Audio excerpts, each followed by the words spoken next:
ang grupo sa CDO City Drug Enforcement Unit ng Siyudad sa Valencia sa pagpanguna ni Police Lieutenant Christopher Ibanez sa kamanduan ni Police Lieutenant Colonel Brian Panganiban hipis ka pulisyan ni Dakbayan nga giabagan sa grupo sa Cadsot Con City Anti-Drug Special Unit Team sa pagpanguna usab ni Police Retired Brigadier General Rostom Duran sa kamanduan o pag-supervise usab ni City Mayor Ami Galario.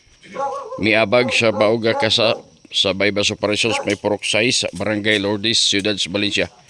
Sapon sa Baybas si Teodoro Bitacora, 32 anyos ang parigo ng pulis diskutang lugar.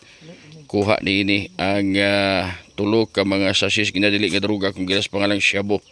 Duha ka dagko gaputos sa marijuana.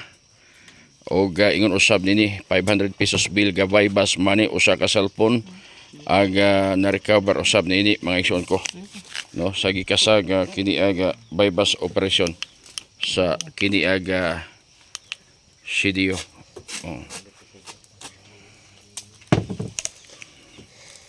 May alsa ga may marijuana may baby.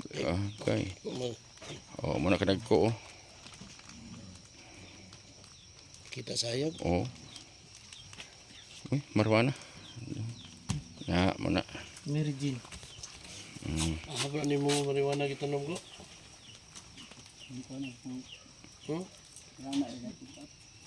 Na. Amna dia anak badlong bitaw ka undangan na. Daga pa siguro mabatan ni mo gipangkuan na no.